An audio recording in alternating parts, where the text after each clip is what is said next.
Good morning and welcome to Hope, Faith, and Joy Daily Devotion with me, Pastor Amanda. Today we are starting a new book in the Bible. We are starting the Acts of the Apostles. This is considered to be the second book of the Gospel of Luke.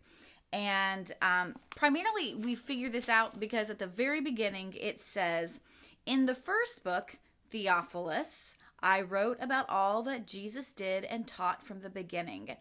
And Luke begins with his letter to Theophilus. Now, some people say that this was a single person that he was writing a letter to. But in Greek, this name actually means friend of God.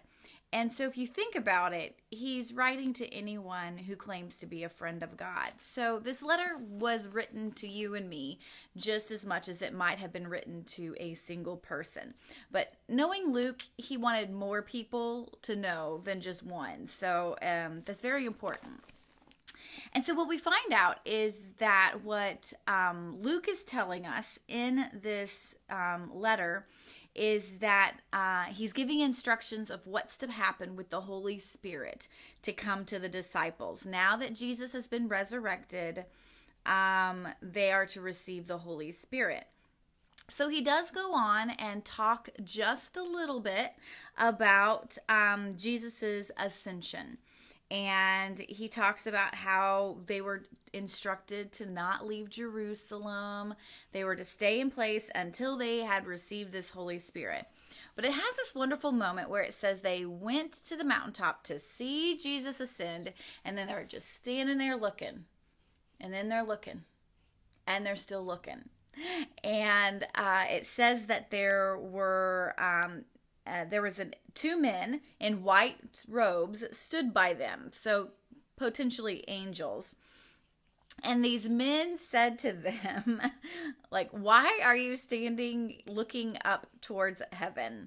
This Jesus who has been taken up from you into heaven will come in the same way as you saw him go into heaven.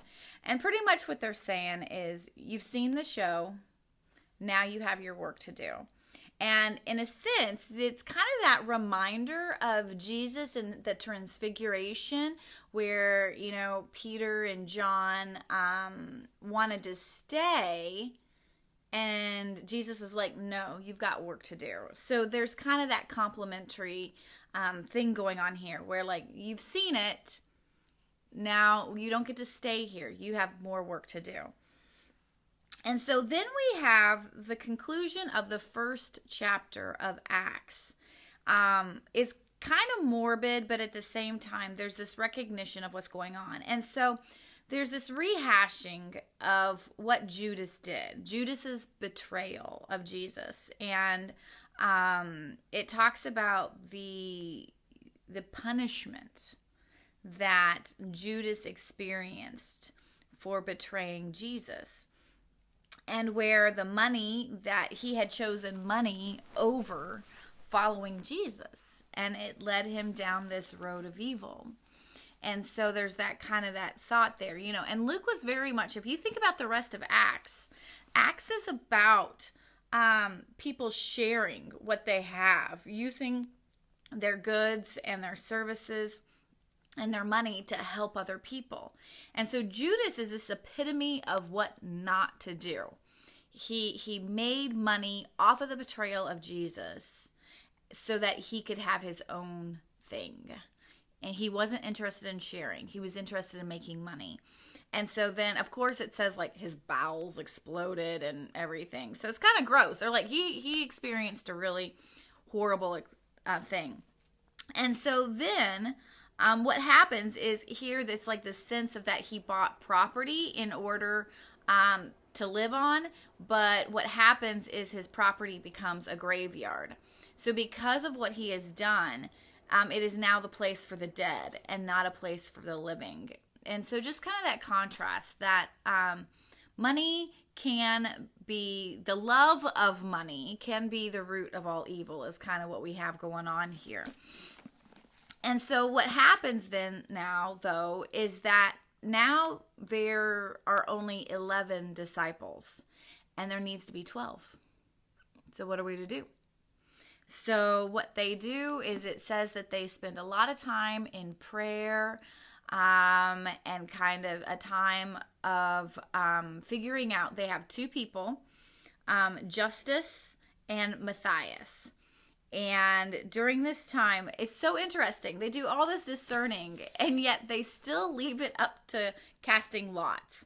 Because at that time, they were like, well, then that's definitely God spoken, God created.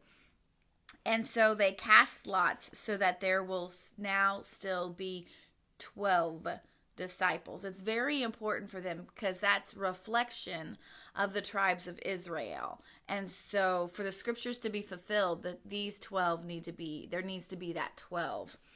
And I have to admit what I like about that, when you think about churches, how it really does need to be a group of people, not just one person, not just a dictator who's running things, but it does need to be a group of people because, you can still get a bad apple. They got Judas in the mix. And so hopefully the group can overcome the one bad apple, so to speak, in there.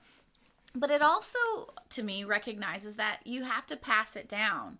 You've got to continue to get new people into the leadership. You're going to have to continue to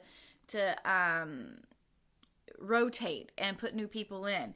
And so we see this. We see this throughout Acts as what happens as they have to continue to rotate leadership and see who's the next leader and how do you add to that and all of that.